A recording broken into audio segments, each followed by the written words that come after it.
ಆತ್ಮೀಯ ಶಿಕ್ಷಕರೇ, ಯುಡೇಸ್ ಪ್ಲಸ್ನಲ್ಲಿ TC ಇಶ್ಯೂ ಮಾಡುವಾಗ please complete progression activity for all students to enable this functionality ಎಂದು ನಮಗೆ ತೋರಿಸುತ್ತಿರುತ್ತದೆ.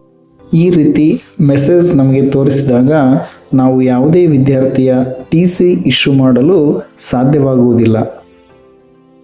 ಈ ಸಂದರ್ಭದಲ್ಲಿ student movement and progression select ಮಾಡಿ ಪ್ರೋಗ್ರೆಷನ್ ಆಕ್ಟಿವಿಟಿಯನ್ನು ಕ್ಲಿಕ್ ಮಾಡಿದಾಗ ಫೈನಲೈಸ್ ಪ್ರೋಗ್ರೆಷನ್ ಅನ್ನು ಸೆಲೆಕ್ಟ್ ಮಾಡಿ.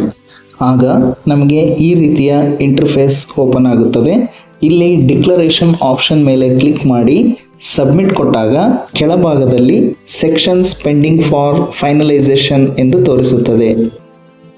ಪುನಃ ಪ್ರೋಗ್ರೆಷನ್ ಆಕ್ಟಿವಿಟಿಯನ್ನು ಸೆಲೆಕ್ಟ್ ಮಾಡಿ ಪ್ರೋಗ್ರೆಷನ್ ಸಮ್ಮರಿ ಸೆಕ್ಷನ್ ವೈಸನ್ನು ಕ್ಲಿಕ್ ಮಾಡಬೇಕು.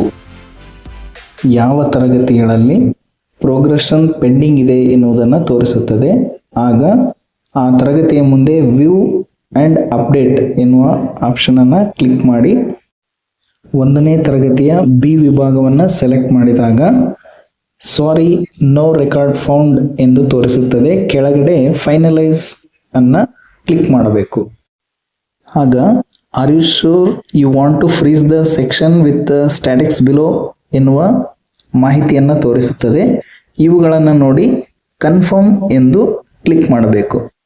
ತಕ್ಷಣ ಪ್ರೋಗ್ರೆಷನ್ ಆಕ್ಟಿವಿಟಿ ಕಂಪ್ಲೀಟ್ ಆದ ಸಂದೇಶವನ್ನು ತೋರಿಸುತ್ತದೆ.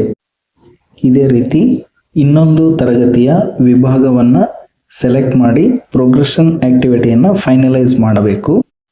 ಪುನಃ ಪ್ರೋಗ್ರೆಷನ್ ಆಕ್ಟಿವಿಟಿಗೆ ಬಂದು ಫೈನಲೈಸ್ ಪ್ರೋಗ್ರೆಷನ್ ಅನ್ನು ಕ್ಲಿಕ್ ಮಾಡಿದಾಗ finalise progression for academic year 2025-26 ಎಂಬ ಸಂದೇಶವನ್ನು ನಾವು ಕಾಣಬಹುದು.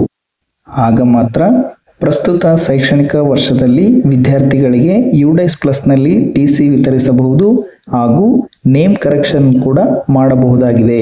ಇದರಿಂದ ಅಪಾರ್ ಐಡಿಯನ್ನು ಸೃಜಿಸಲು ಕೂಡ ತುಂಬ ಸಹಾಯಕವಾಗುತ್ತದೆ. ಧನ್ಯವಾದಗಳು.